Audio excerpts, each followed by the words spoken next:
Amara and Aaliyah Carter walked home from school, their identical backpacks bouncing lightly against their backs. The sun hung low in the sky, casting an amber glow over the suburban neighborhood. It was a beautiful, quiet afternoon, the kind where the world seemed at peace, and nothing could go wrong. The girls had spent the day preparing for an upcoming debate competition, discussing strategies as they walked. Their father, Alexander Carter, had always encouraged them to be articulate, to stand up for what they believed in, and to never let anyone silence them. But that day, their voices would be stolen. The sound of screeching tires broke the tranquil air. A police cruiser skidded to a stop just a few feet from them. The doors flew open, and two officers, Daniel Carter and Mike Harrison, stepped out with purpose. "You too," Daniel barked, pointing at them. Amara and Aaliyah stopped, their hands tightening around their backpacks. "Is there a problem, officer?" Amara asked, her voice steady but wary. "You live around here?" Mike's eyes swept over them with suspicion. "Yes," Aaliyah said. "Our house is just a few blocks away." Daniel scoffed. "Funny, we've had reports of suspicious activity in this area.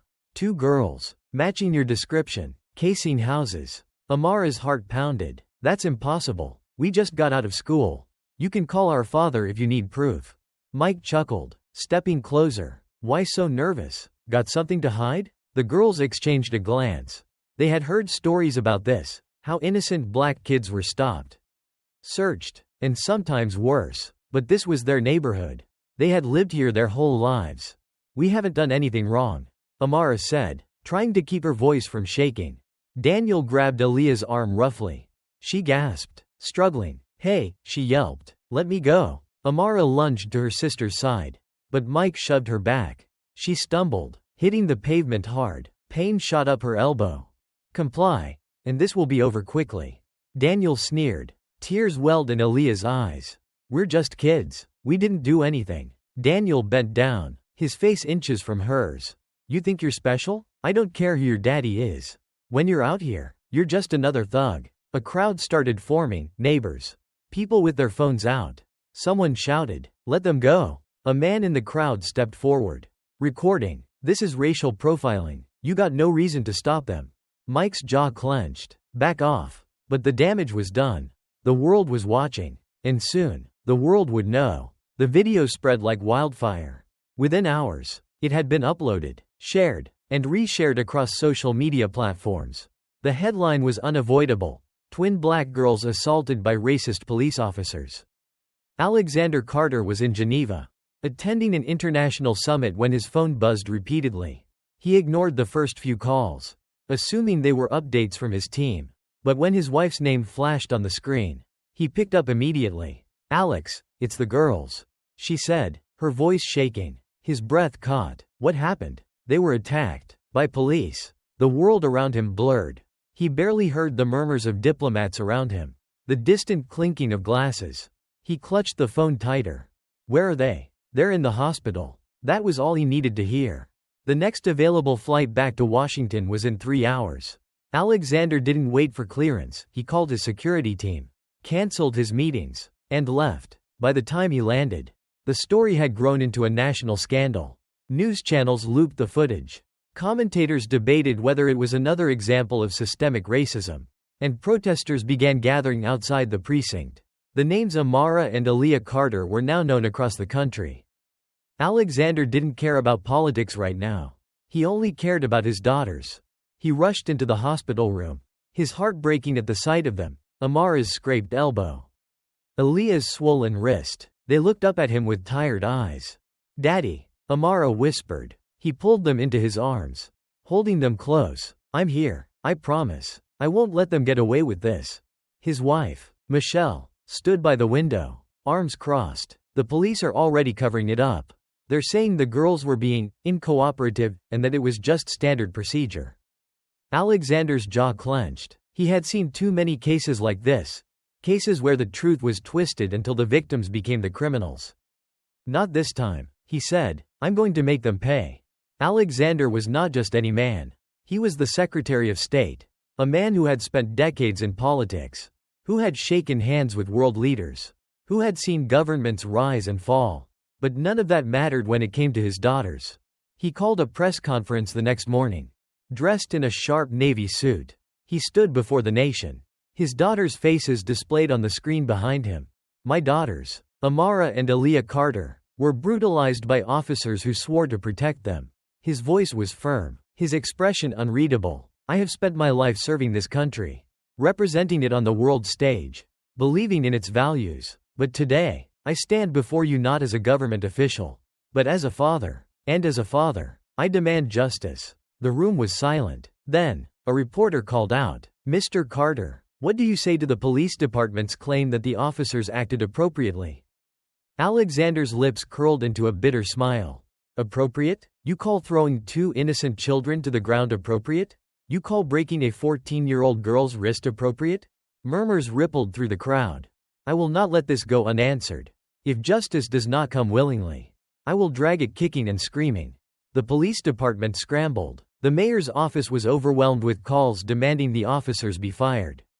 But Daniel Carter and Mike Harrison were protected by the system, a system designed to shield men like them. Behind closed doors, the police chief assured them, "You'll be fine. We'll say it was a misunderstanding. You followed protocol." Daniel smirked. He had been through this before. They always got away with it.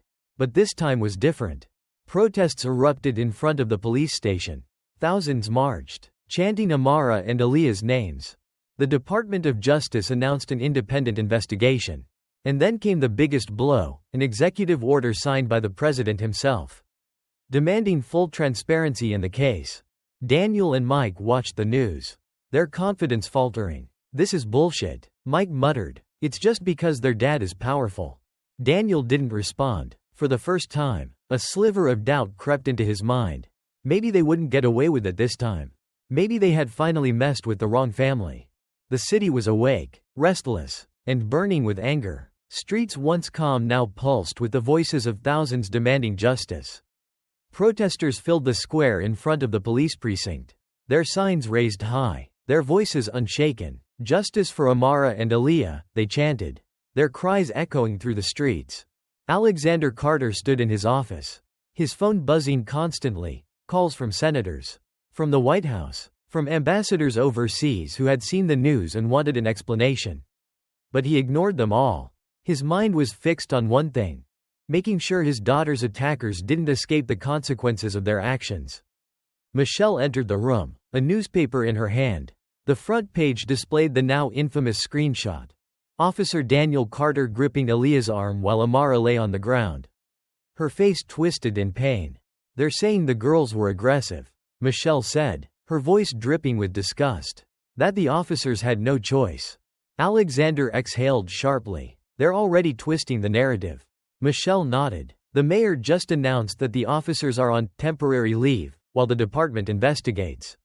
She tossed the newspaper onto his desk. We both know what that means. They're hoping the public will forget. Not this time, Alexander said, his jaw tightening. I'm going to tear apart every lie they tell. A knock at the door interrupted them. His chief legal advisor, Marcus Reed, stepped inside. They're stalling, Marcus said, his face grim. The department is dragging its feet on the investigation. If we let them control the pace, this will die down in a week. Alexander sat up. Then we take control. What do you need? Pressure, Marcus said. Public pressure, legal pressure, media pressure. We need an independent review. If we push hard enough, the Department of Justice will have no choice but to intervene. Alexander nodded. Then let's push. Outside, the city seethed, and the storm grew stronger. Inside the police precinct, Daniel Carter sat with his arms crossed, trying to appear calm, but his fingers drummed anxiously against the table. Across from him, the police chief leaned forward, his voice low and serious. You need to lay low, the chief said. Keep your mouth shut. This will pass, but only if you don't make it worse. Daniel scoffed. They're overreacting. Those girls were resisting. They were disrespectful. The chief gave him a sharp look. That doesn't matter anymore. You're not just dealing with some random activist. You attacked the Secretary of State's daughters. This isn't going away quietly. Daniel swallowed. He had been through disciplinary hearings before, always walked away clean. The system protected officers like him. But something about this felt different. The chief continued. The department is going to release a statement tomorrow. We're going to say this was a misunderstanding. That you followed protocol but deeply regret how things unfolded." Mike Harrison, who had been silent until now, frowned. "So, what? We apologize and hope for the best?" The chief sighed. "It's about optics. We need the public to think we're handling this responsibly. Then, when the media attention dies down, you'll be back on the job." Daniel nodded slowly, but unease curled in his gut. He had never faced this much backlash before, and something told him this wouldn't be as easy as the chief made it sound. Meanwhile, in a darkened conference room in a downtown law office, Alexander Carter sat with his legal team, reviewing every shred of evidence they had. "We need to get ahead of their narrative," Marcus said. "They'll paint your daughters as uncooperative, maybe even aggressive. We need to remind people of the truth before their lies take hold." Alexander leaned back in his chair. "Then let's do it. Let's expose everything." The next morning, the police department released its statement. The words were carefully chosen, designed to sound apologetic without admitting fault. "We regret the unfortunate events that transpired and understand the concern from the public. Our officers were responding to a call about potential criminal activity, and while their actions followed department protocol, we acknowledge that the situation escalated in an unintended way. We are fully cooperating with the investigation and remain committed to serving our community fairly." It was a calculated move, but it didn't work. Within minutes, Alexander Carter held his own press conference. He stood before reporters, his daughters sitting beside him, their hands folded in their laps.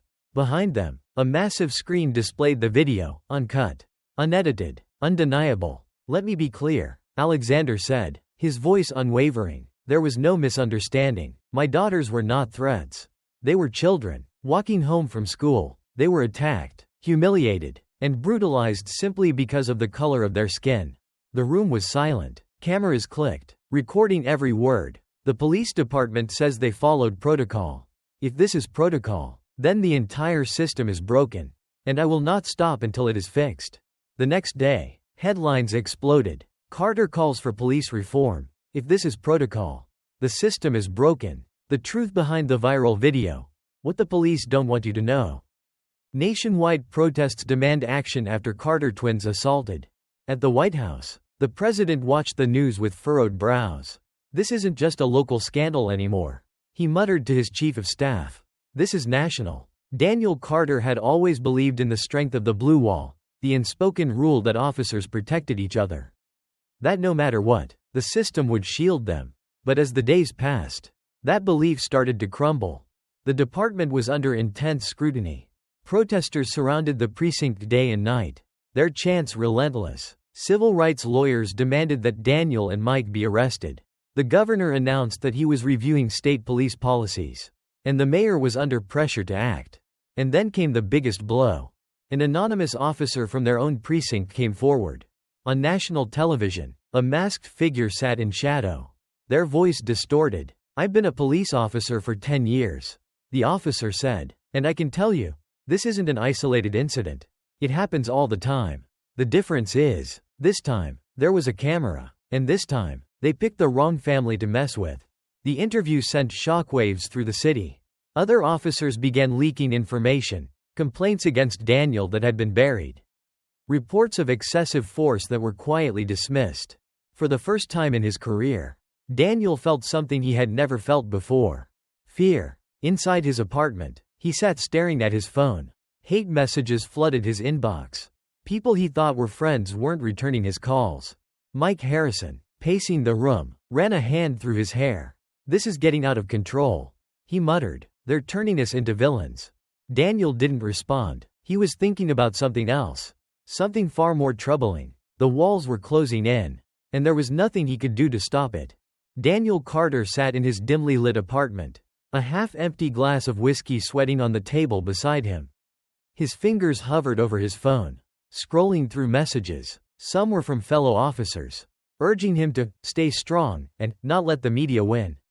Others were less supportive, old colleagues distancing themselves, claiming they never really knew him like that. And then there were the messages from strangers. Death threats, accusations, people calling him a monster. He gritted his teeth and turned off the screen. Mike Harrison sat on the couch, rubbing his temples. This is getting worse. Man, the department isn't protecting us like they should. They're hanging us out to dry. Daniel exhaled sharply. They're scared. This isn't just some kid making a complaint. This is the Secretary of State. And now with that masked officer running their mouth? We're being sacrificed. Mike slammed his fist on the armrest. We followed protocol. That's what we did. Those girls. They were just kids. Daniel muttered, staring into his glass. Mike scoffed. Oh, don't start with that. But the words stuck in Daniel's head. Across the city, inside an emergency meeting at police headquarters, the chief stood before a room full of high-ranking officials and city leaders. The tension was thick. We need a strategy, the mayor said, his voice strained. The protests aren't stopping. The media is relentless. And now half the country is watching this case. I need to know what you're doing to fix this. The police chief cleared his throat. We're handling it internally. We have our legal team working around the clock. The mayor shook his head. Not enough. People are calling for these officers to be arrested. And if we don't act soon, we're going to have riots.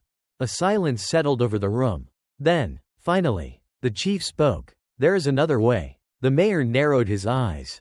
Go on. We make the Carter family look bad. We dig into their past. We plant doubt in the public's mind. If we can turn the narrative, we can buy ourselves time. The mayor hesitated, then nodded. Do it. And so, the smear campaign began. The first wave of attacks started subtly, whispers. Online conspiracy theories. Small but insidious news reports. Did the Carter twins provoke the officers? New information suggests prior school altercations. Is Alexander Carter using his daughters to further a political agenda? None of it was true. But that didn't matter. The damage was done. Alexander Carter sat in his study, reading the latest headlines, his fists clenched. They're doing what they always do, Michelle said from behind him. She was holding a stack of papers, legal documents, reports, statements from activists who had seen the same pattern play out in other cases. They make the victims look guilty. They make us defend ourselves instead of holding the real criminals accountable. Alexander sighed, running a hand over his face. We need to be proactive. We need to take control of this before it spirals. Marcus Reed entered the room, his expression unreadable. We have a problem. Alexander looked up. Bigger than the ones we already have? Marcus set his phone down on the desk. The police department leaked a juvenile record on a boy named Amir Carter. They're trying to make people think it's connected to your daughters. Michelle frowned. Who is Amir Carter? Exactly, Marcus said. There is no Amir Carter. But they're banking on the public being too lazy to fact-check. They're throwing dirt and hoping something sticks. Alexander took a deep breath, his mind racing. Then we fight fire with fire. That night, he went on national television, sitting across from one of the country's most respected journalists. He stared straight into the camera. My daughters are not criminals, he said, his voice steady. They were attacked. And now, the people responsible are trying to rewrite history. But we will not let them. Clips of the interview flooded social media. People weren't buying the police department's lies. Instead, the public backlash intensified. And behind closed doors, the police chief was realizing that his plan had failed. For the first time in his career, Daniel Carter felt something unfamiliar, uncertainty. He had been taught that the badge protected him, that no matter what, the system would always back him. But now, as headlines screamed for his arrest and even politicians began distancing themselves, he felt the cold sting of isolation. Mike Harrison wasn't handling it well either. He paced back and forth in Daniel's apartment, muttering under his breath. We need to do something, Mike said. We need to go public with our side of the story. Daniel shook his head. No one's going to believe us. Mike stopped pacing. So what? We just sit here and wait for them to throw us to the wolves? Daniel exhaled. We wait. We see what the department does next. What they didn't know was that the department had already made its decision. The next morning, both Daniel and Mike received official notices. Effective immediately. They were no longer just on leave, they were suspended. Daniel read the letter in disbelief. He called the chief, but his calls went straight to voicemail. Mike threw his letter across the room. They're screwing us over. Daniel sat down heavily, his mind racing. They're going to let us take the fall. Mike's face turned red with rage. If we're going down, we take them with us. Daniel looked up. What do you mean? Mike grabbed his phone. I mean, We have dirt on half the guys in this department. We start talking. They'll regret making us the scapegoats. For the first time in days, Daniel felt like he had control again. The city had reached its boiling point. The protests were no longer just in front of the precinct.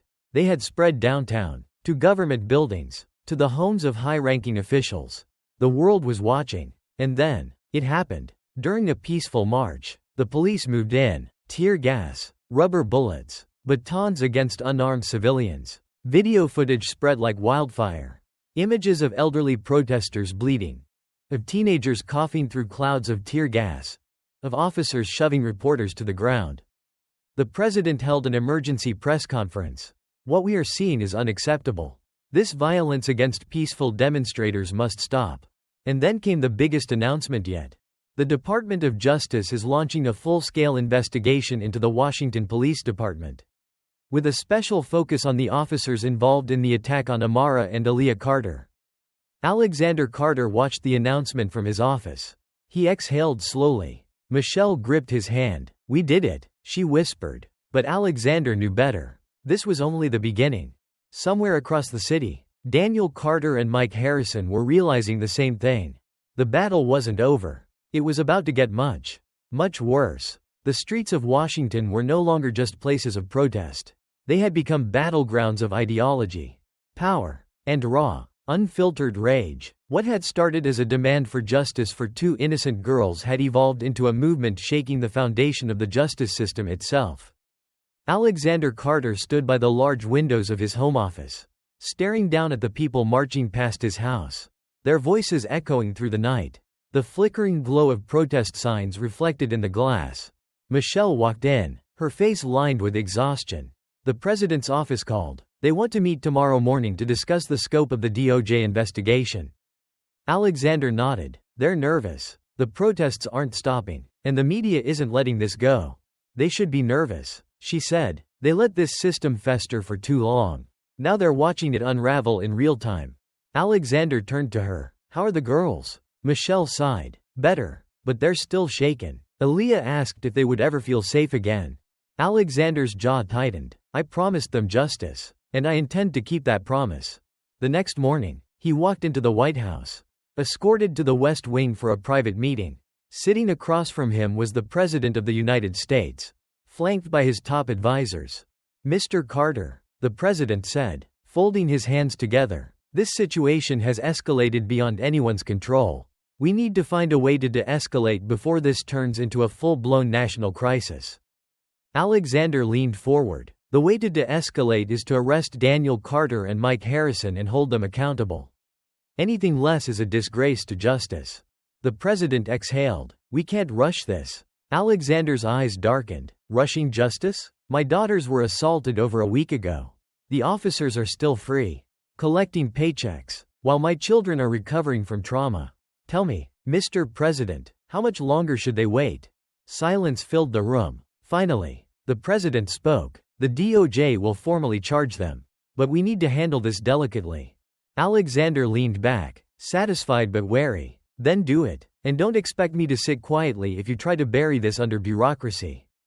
2 days later, the moment finally arrived. The Washington Police Department released an official statement. Officers Daniel Carter and Mike Harrison were being charged with aggravated assault, misconduct, and excessive use of force. The press conference was brief, but the weight of it was immeasurable. For the first time in years, officers who had brutalized innocent black children weren't just being investigated, they were being arrested. Daniel Carter sat in his apartment, staring at his television screen in shock as the announcement was made. Mike Harrison stormed into the room. They're arresting us, he growled. They actually fucking did it. Daniel swallowed hard. He had convinced himself that the department, the union, someone, would protect them, but now the system that had shielded them for years was turning against them. A hard knock rattled the door. Police, open up. Mike's face turned red with anger. This is bullshit. We're cops. Daniel's stomach churned. Slowly, he stood up and opened the door. Several officers in uniform stood there, their faces unreadable. Daniel Carter and Mike Harrison. You're under arrest, one of them said. Handcuffs clicked around Daniel's wrists. He had done this to countless others. But now, For the first time, he was on the receiving end. And as he was led out of his apartment and into a waiting police vehicle, cameras flashed, reporters shouted questions, and protesters cheered. For the first time in his life, Daniel Carter felt powerless. The arrests did not stop the firestorm. If anything, they poured gasoline on it. Some praised the arrests as a historic moment. Others, particularly police unions and conservative pundits, decried it as an unjust political move, calling the officers martyrs of a broken justice system. Police officers around the country staged protests of their own. Some departments announced mass resignations in solidarity with Daniel and Mike. Right-wing media spun the narrative, calling Alexander Carter a corrupt politician using his daughters to take down the police. Alexander wasn't surprised. He had expected the system to fight back, but he wasn't intimidated. Meanwhile, inside a federal holding facility, Daniel and Mike sat in separate cells, waiting for their first court appearance. A lawyer assigned to Daniel entered the cell. Sitting across from him, "We have two options," the lawyer said. "Fight this, or take a plea deal." Daniel shook his head. "A plea deal? No, I did nothing wrong." The lawyer sighed. "Daniel, listen to me. The video is damning. The department isn't backing you anymore. If we take this to trial, you could get 15 years in prison." Daniel's mouth went dry. "But," the lawyer continued, "if you plead guilty, I can get you 5 years. Maybe less if you show remorse." Daniel clenched his fists. His entire life, he had believed in the justice system. But now he was seeing what happened when it turned against someone like him. And he didn't like it. The courtroom was packed. Cameras lined the back of the room. Reporters furiously typed updates. Across the nation, millions of Americans watched live broadcasts of the most high-profile police brutality trial in decades. Alexander Carter sat beside Michelle and their daughters in the front row. His jaw tight, his fingers interlocked. Amara and Aaliyah sat close together, their hands clasped, their expressions unreadable. The prosecution wasted no time painting Daniel Carter and Mike Harrison as violent, racist officers who had knowingly and intentionally brutalized two innocent girls. The defense, however, leaned heavily on the split-second decision argument. They were doing their jobs. The defense attorney argued, in a high-crime area, when confronted with potential threats, officers must make instant decisions. The prosecutor scoffed. Potential threats? 2 teenage girls in school uniforms? The defense fumbled. Then came the moment that would define the trial. The prosecution played the video again, this time, frame by frame, highlighting each moment of aggression, each unjustified action. The room was silent, save for the cries of the girls captured in the footage. The judge looked at Daniel and Mike. "Officers," he said, "do you wish to testify in your own defense?" Daniel swallowed hard. He glanced at his lawyer, who gave him a subtle shake of the head. But he stood up anyway. "I'd like to speak," he said. The courtroom murmured. He stepped to the witness stand and took a deep breath. His lawyer whispered, "Daniel, don't do this," but it was too late. "I thought I was doing my job," he said. "I thought I was protecting the community. But looking at that video, I realize now, I was wrong." Gasps filled the room. Alexander watched closely, his fingers tightening. "For years, I told myself I was just enforcing the law. But I see now that I let my biases control my actions. And for that, I'm sorry." Tears welled in Aaliyah's eyes. The judge nodded. "Thank you for your honesty." The room was silent. And for the first time since that terrible day, it seemed like justice might actually prevail. The nation held its breath as the trial continued. Every news outlet covered the courtroom proceedings with an obsessive intensity, dissecting each testimony, each argument, each shift in strategy. The video had already condemned Daniel Carter and Mike Harrison in the court of public opinion. But the legal battle was far from over. Outside the courthouse, the city remained a pressure cooker of emotions. Protesters flooded the streets daily, their voices raw with urgency. Signs bearing Amara and Aaliyah's faces were everywhere, alongside slogans demanding justice. But not everyone in the city wanted justice. Counter-protests had begun forming, led by pro-police groups and far-right organizations. "Support the blue," their banners read. "Carter's a liar," they shouted. Heated confrontations between the two sides grew more frequent, some turning violent. Inside the courthouse, Alexander Carter sat with his wife and daughters, watching the chaos from the safety of tinted windows. Michelle turned to him. I don't like how this is escalating. The girls are already traumatized. And now they have to watch people argue over whether they deserve justice. Alexander sighed, rubbing his temples. I know, but we can't stop now. Amara, sitting beside her father, looked up. We don't want to stop. Aaliyah nodded. If we back down, they win. Alexander's heart swelled with pride. His daughters had been broken that night, but they had refused to stay broken. Marcus Reed, their legal advisor, entered the room. The prosecution wants the girls to testify. Michelle's breath hitched. Are they ready for that? Amara and Aaliyah exchanged a look before Amara spoke. Yes, we're ready. Alexander exhaled slowly. Then let's prepare them. The battle was far from over.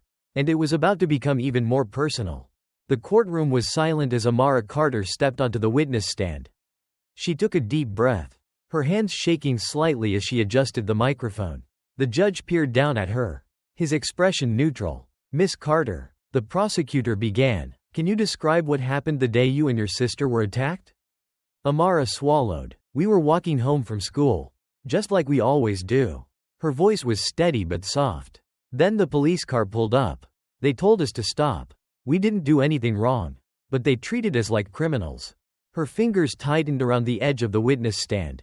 When we asked what was happening, Officer Carter grabbed my sister. She screamed. I tried to help her, but then Officer Harrison shoved me to the ground.